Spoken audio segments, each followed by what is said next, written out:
Graça e paz, meus amados irmãos, povo que vive exclusivamente pela graça de Jesus. A palavra de Deus diz assim no livro de Romanos, capítulo 11, versículo 1. Digo, pois, porventura rejeitou Deus o seu povo? De modo nenhum. Porque também eu sou israelita, da descendência de Abraão, da tribo de Benjamim. Deus não rejeitou o seu povo, que antes conheceu. Ou não sabeis o que a Escritura diz de Elias, como fala Deus contra Israel, dizendo: Senhor, mataram os teus profetas e derribaram os teus altares, e só fiquei eu e busco a minha alma? Mas, que lhe diz a resposta divina? Reservei para mim 7.000 homens, que não dobraram os joelhos a Baal. Assim, pois, também agora, neste tempo, ficou um remanescente, segundo a eleição da graça. Mas, se é por graça, já não é pelas obras. De outra maneira, a graça já não é graça. Se, porém, é pelas obras, já não é mais graça. De outra maneira, a obra já não é obra.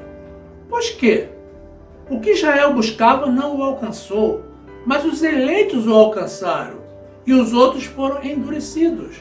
Como está escrito: Deus lhes deu espírito de profundo sono, olhos para não verem e ouvidos para não ouvirem até ao dia de hoje. Louvado e exaltado seja o nosso Senhor Jesus.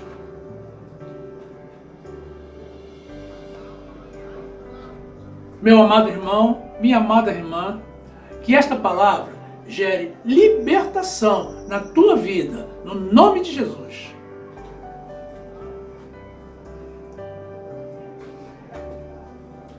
Glórias a Deus.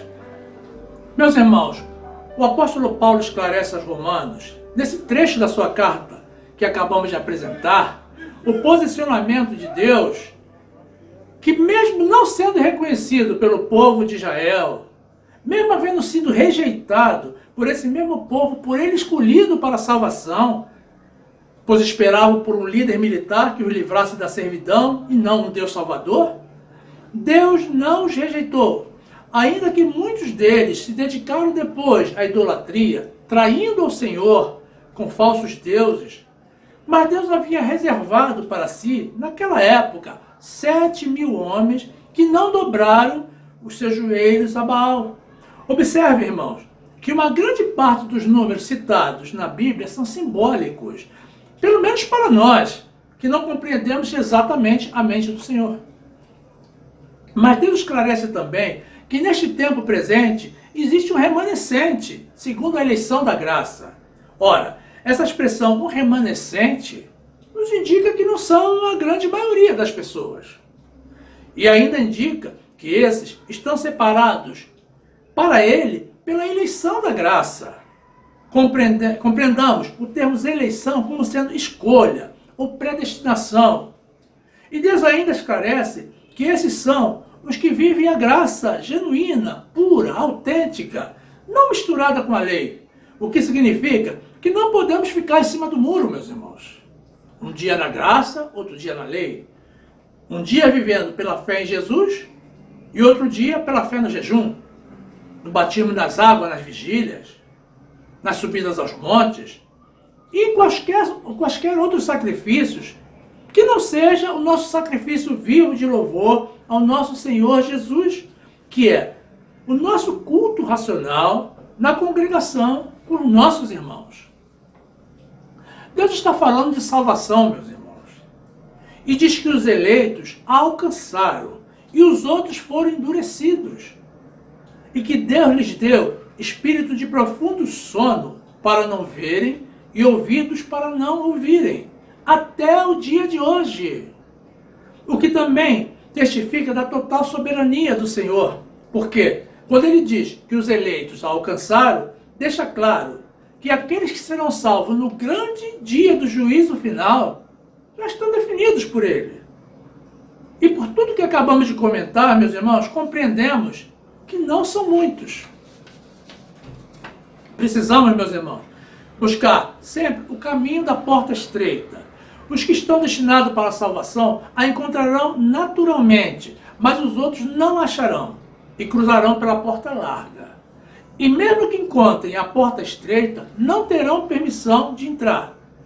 Todos os que hoje praticam a iniquidade e desprezam as leis do Senhor, já têm os seus destinos traçados, e certamente ouvirão a voz do Senhor dizendo: apartai-vos de mim, e serão lançados fora. Livro de Lucas, capítulo 13, versículo 23, a palavra de Deus diz: e disse-lhe um: Senhor, são poucos os que se salvam? E ele lhe respondeu: porfiai por entrar pela porta estreita, porque eu vos digo que muitos procurarão entrar e não poderão. Quando o pai de família se levantar e cerrar a porta, e começar de fora a bater a porta dizendo: Senhor, Senhor, abre-nos. E respondendo ele vos disser: não sei de onde vós sois. Então começareis a dizer: temos comido e bebido na tua presença, e tu tens ensinado nas nossas ruas. E ele vos responderá: digo-vos que não sei de onde vós sois. Apartai-vos de mim, vós, todos os que praticais a iniquidade. Ali haverá choro e ranger de dentes, quando virdes Abraão, Isaque e Jacó, e todos os profetas no reino de Deus, e vós lançados fora. E virão do Oriente, e do Ocidente, e do Norte, e do Sul, a assentar-se à mesa no reino de Deus. E eis que derradeiros há que serão os primeiros, e primeiros há que serão os derradeiros. Glórias a Deus. Meus irmãos, quando Jesus disse: porfiai por entrar pela porta estreita, ele está nos ensinando que teremos que lutar para conseguir esse privilégio. E naturalmente, todos os remanescentes, segundo a eleição da graça, irão lutar e conseguir, vão vencer. Também compreendemos que essa deve ser uma luta constante no nosso interior para resistirmos às forças e tentações do mal e mantermos a nossa fidelidade ao Senhor, o que justamente nos qualificará para a nossa salvação eterna e a nossa vida eterna com o nosso Senhor Jesus. Existem pessoas que aparentemente não compreendem a profundidade da palavra de Deus. Eu tenho visto, e não são poucas, pessoas que mesmo depois de conhecer toda a liberdade da graça do Senhor, o único caminho para a salvação, decidem trocá-lo pelo mundo, ou voltar para a congregação da lei de Moisés. É difícil de acreditar, meus irmãos, mas existem pessoas que migram de volta para a lei porque o templo fica mais perto de casa. Outras o fazem porque dizem que o pastor tem uma palavra maravilhosa. Outras mudaram porque começaram a namorar uma pessoa que vive pela lei mosaica. Enquanto isso, meus irmãos, as pessoas que estão debaixo da lei, da opressão, do jugo, das proibições e dos sacrifícios, que Deus não recebe mais, estão buscando uma saída, porque já não aguentam mais tanto jugo.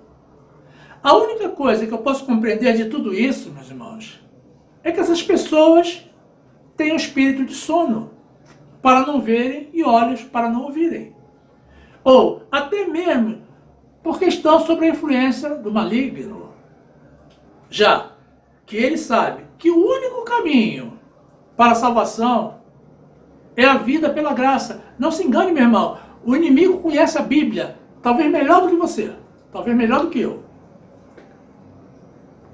Então, ele é o maior interessado em retirar as pessoas do verdadeiro evangelho, que é o evangelho da vida, o evangelho da graça, e conduzi-las de volta ao judaísmo, porque o judaísmo não salva, meus irmãos.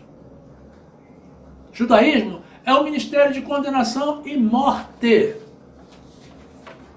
Segunda carta do apóstolo Paulo aos Coríntios, capítulo 3, versículo 4, a palavra diz: e é por Cristo que temos tal confiança em Deus. Não que sejamos capazes, por nós, de pensar alguma coisa, como de nós mesmos, mas a nossa capacidade vem de Deus, o qual nos fez também capazes de ser ministros de um novo testamento, não da letra, mas do Espírito, porque a letra mata, e o Espírito vivifica. E se o ministério da morte, gravado com letras em pedras, veio em glória, de maneira que os filhos de Israel não podiam fitar os olhos na face de Moisés por causa da glória do seu rosto, a qual era transitória, como não será de maior glória o ministério do Espírito? Porque se o ministério da condenação foi glorioso, muito mais ascenderá em glória o ministério da justiça. Porque também o que foi glorificado nessa parte não foi glorificado por causa dessa excelente glória. Porque se o que era transitório foi para a glória, muito mais é em glória o que permanece. Glórias a Deus. Depois no livro de Atos dos Apóstolos, capítulo 15, versículo 10, a palavra diz: agora, pois, por que tentais a Deus, pondo sobre a cerviz dos discípulos um jugo que nem nossos pais nem nós pudemos suportar? Mas cremos que seremos salvos pela graça do Senhor Jesus Cristo, como eles também. Glórias a Deus. Fica claro, meus irmãos, que a lei de Moisés, extinta há 2000 anos, porque era um ministério transitório, não salvava ninguém. Pois até mesmo os discípulos de Jesus que pegavam a lei, como Pedro, no trecho que acabamos de ler, compreendiam que a salvação seria pela graça de Jesus. Aí eu pergunto, será que isso está apenas na minha Bíblia? Meus amados, eu encorajo cada um de vocês a conferirem todos esses trechos que apresentamos nas nossas ministrações, nos nossos vídeos, nas suas Bíblias. Estamos resumindo todos eles no final de cada vídeo para facilitá-los. Confira, meu irmão. Confira, minha irmã. Porque algumas vezes fica até difícil acreditar que as pessoas no dia de hoje sigam vivendo esse ministério de condenação e morte extinto pelo próprio Deus. E nem ao menos sendo judeus, ou seja, estão vivendo o judaísmo sem serem judeus. E tudo isso em detrimento do ministério da salvação oferecido pelo nosso Senhor Jesus, a vida pela sua graça, pela fé nele, nas promessas dele e no sacrifício dele, não nos nossos. Livro de Mateus, capítulo 11, versículo 28, a palavra de Deus diz: vinde a mim, todos os que estáis cansados e oprimidos, e eu vos aliviarei. Tomai sobre vós o meu jugo, e aprendei de mim, que sou manso e humilde de coração, e encontrareis descanso para as vossas almas. Porque o meu jugo é suave, e o meu fardo é leve. Jesus está se referindo, meus irmãos, à sua graça, onde o jugo é suave e o fardo é leve. É curioso como as pessoas afligem as suas almas e buscam desesperadamente uma saída quando estão debaixo da servidão da lei. Mas quando se lhes oferece a liberdade, algumas desejam voltar para a prisão. Obviamente, meus irmãos, não é a mão de Deus que realiza isso.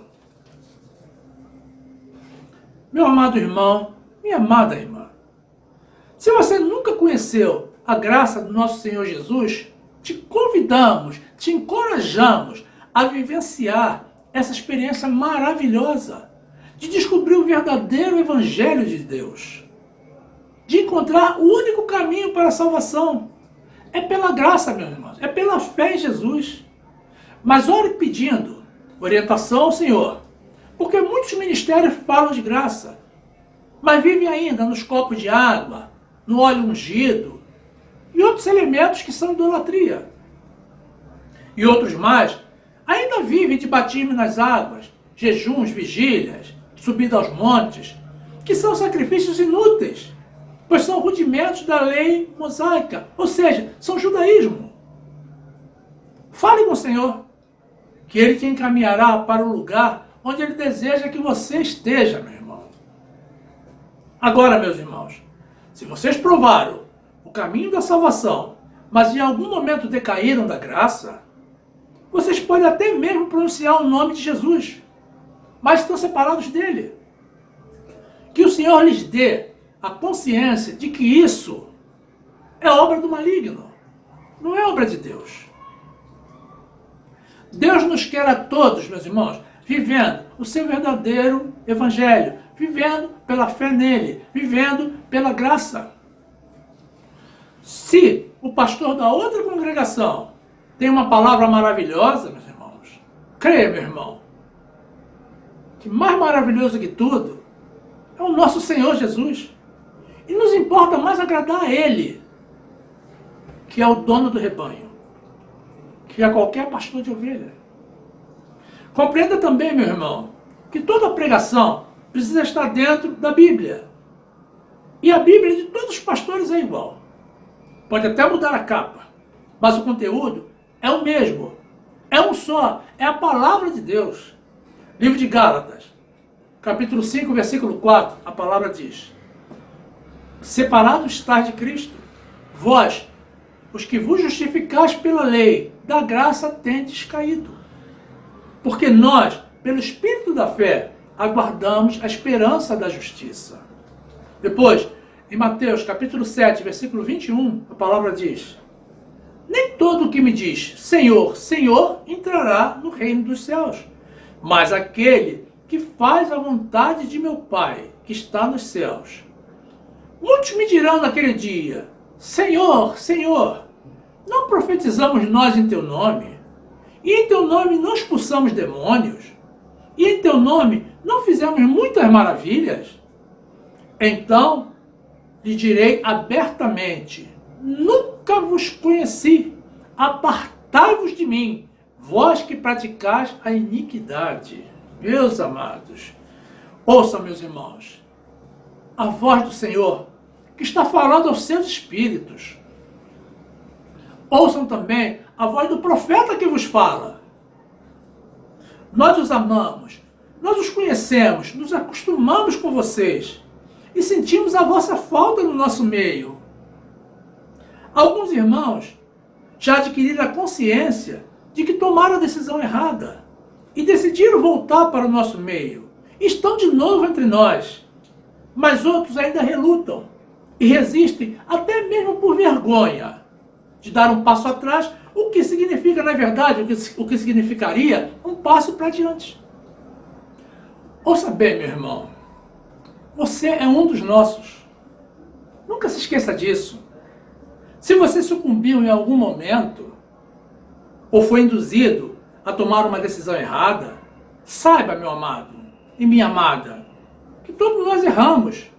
E eu pessoalmente lhes digo que espero que o dia em que eu me encontre no caminho do erro, vocês me alertem também. Para isso existe a congregação, a irmandade, para que nos amemos e nos ajudemos mutuamente. O errar é comum no ser humano, mas o reconhecer o erro, se arrepender e corrigir, é para os nobres, é para os grandes, para os valentes, é para os verdadeiros filhos de Deus.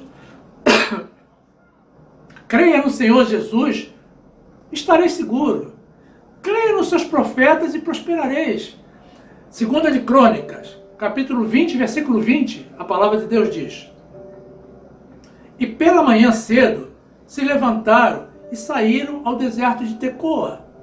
E ao saírem, Josafá pôs-se em pé e disse: ouvi-me, ó Judá, e vós, moradores de Jerusalém, crede no Senhor vosso Deus, e estareis seguros. Crede nos seus profetas e prosperareis. As portas da congregação, meus irmãos, e as portas do céu estão abertas para vocês. Na verdade, elas nunca se fecharam. Sabemos que um dia estaremos com você na eternidade. Nós queremos a tua companhia, já no dia de hoje. Na verdade, precisamos dela. Volte para o seu lugar, meu irmão. Volte para a liberdade, para a alegria, para a felicidade da graça do nosso Senhor Jesus. Venha viver pela fé nele. Pela fé nele somente. Você será recebido, meus irmãos, com ações de graça. Nunca se esqueça, você sempre foi, é e sempre será, meu irmão, um dos nossos. Glórias ao nosso Deus. Glórias ao nosso Senhor. Fique na graça, meu irmão, e na paz do nosso Senhor e Salvador Jesus Cristo. Venha logo para conviver conosco. Nós estamos aguardando. No nome de Jesus. Amém.